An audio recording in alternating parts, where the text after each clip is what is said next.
নাম তার Tom Kim young, তবে সবাই তাকে চেনে আয়শা নামে। 3 সন্তানের এই মা থাকেন কম্বোডিয়ার রাজধানী পনম পেনে। 8-10 জন সাধারণ মায়ের মতো হলেও আয়েশার একটা বিশেষ পরিচয় আছে। তিনি একজন চিত্রশিল্পী। এমন এক জিনিস দিয়ে ছবি আঁকেন যা আমরা প্রতিদিন খাই, আর তা হলো চালের দানা। ঘর সংসার সামলানোর পাশাপাশি আয়েশা তার ছোট্ট একটি দল নিয়ে ঘরে বসেই তৈরি করেন এই চমৎকার সব ছবি।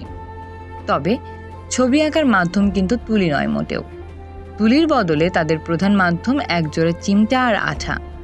কাঠের বোর্ডের ওপর প্রথম ছবি আঁকা হয়, তারপর চিমটা দিয়ে একটি চালের দানা ধরে নিখুঁতভাবে আঠার ওপর বসানো হয়। ছবি কত বড় আর কতটা জটিল তার উপর নির্ভর করে একটি ছবি আঁকতে কতদিন লাগবে। কিছু ছবি আঁকতে কয়েকদিন থেকে শুরু করে কয়েক মাস পর্যন্ত সময় লেগে যায়। আগে আমি সিয়াম রিয়ে প্রদেশে আঠালো চালের পিঠা বিক্রি করতাম। আমার পরিবারে কোনো শিল্পী ছিল না, আমার নিজেরও কোনো প্রাতিষ্ঠানিক শিক্ষা নেই, কিন্তু পিঠা বিক্রি করে লাভ খুব কম হতো আর পিঠাও দ্রুত নষ্ট হয়ে যেত। তখনই আমি ভাবলাম, চাল তো শুধু খাওয়ার জিনিস নয়, একে সংস্কৃতির রূপ দেওয়া যায় কিনা। এই ভাবনা থেকে আয়েশা পিঠা বিক্রি ছেড়ে চালের ওপর মন দিলেন। তিনি চেয়েছিলেন বিশ্ববাসী দেখুক কম্বোডিয়ার চাল দিয়ে কত সুন্দর জিনিস তৈরি করা সম্ভব। এখন আয়েশা 60টিরও বেশি প্রাকৃতিক রং ব্যবহার করে কম্বোডিয়ার ঐতিহ্যবাহী অ্যাঙ্কর ওয়াট মন্দির, অপসরা নৃত্যশিল্পী এবং তাদের সংস্কৃতির নানা প্রতীক চালের দানায় ফুটিয়ে তোলেন। এই ছবিগুলোতে পোকামাকড় প্রতিরোধী এবং ওয়াটারপ্রুফ বিশেষ আঠা ব্যবহার করা হয়, যাতে ছবিগুলো বছরের পর বছর অক্ষত থাকে। ছোট ছবির দাম মাত্র কয়েক ডলার হলেও বড় এবং অর্ডার দিয়ে বানানো ছবিগুলোর দাম $1000 পর্যন্ত হয়ে থাকে। তবে এই কাজ মোটেও সহজ নয়। আয়েশা সহশিল্পী রিম রাথা বলছিলেন সে কথা। চালের দানা দিয়ে মানুষের মুখ হুবহু ফুটিয়ে তোলা ভীষণ কঠিন।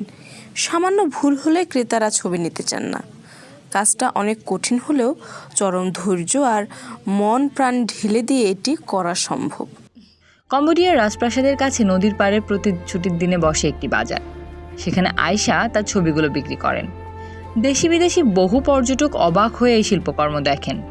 দক্ষিণ কোরিয়া থেকে আসা পর্যটক এরিক নিজের মেয়ের জন্য একটি হাতির ছবি নিয়ে বলেন, কোরিয়া বা অন্য কোনো দেশে চাল দিয়ে তৈরি এমন অসাধারণ শিল্প তিনি আগে কখনো দেখেননি।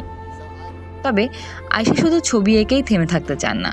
তিনি তার ছাত্র ও সহকর্মীদেরকে শেখাচ্ছেন এবং নিজের আয়ের একটি অংশ তাদের সাথে ভাগ করে নিচ্ছেন। তার স্বপ্ন পুরো কম্বোডিয়া জুড়ে এই রাইস আর্ট বা চালের শিল্পের একটি প্রাতিষ্ঠানিক প্রশিক্ষণ কেন্দ্র গড়ে তোলা। বিশেষ করে নতুন প্রজন্মকে নিয়ে তিনি একটু বেশিই ভাবেন। আয়েশা বলেন, আমি চাই আমাদের ছেলেমেয়েরা মোবাইল ফোনে সারাদিন মুখ গুজে না রেখে এই শিল্প শিখুক। এতে তারা যেমন আনন্দ পাবে, তেমনি আস্তে আস্তে শিল্পের প্রতি তাদের ভালোবাসা জন্মাবে, যা তাদের ভবিষ্যতের জন্য ভালো হবে। আয়েশার স্বপ্ন এখন আরও বড়। মধ্যপ্রাচ্যের যুদ্ধ এবং নিজ দেশ কম্বোডিয়ার সাথে থাইল্যান্ডের সাম্প্রতিক উত্তেজনার কথা মাথায় রেখে তিনি চালের দানা দিয়ে একটি বিশাল ছবি তৈরির পরিকল্পনা করছেন। সেই ছবির একটাই মূল বার্তা হবে, তা হলো শান্তি। আয়েশার কাছে প্রতিটি চালের দানা শুধু একটি শিল্প নয়, এটি একটি ঘোষণা। তিনি প্রমাণ করেছেন কম্বোডিয়ার সবচেয়ে সাধারণ একটি ফসলও দেশের সবচেয়ে অসাধারণ গল্পগুলো ফুটিয়ে তুলতে পারে।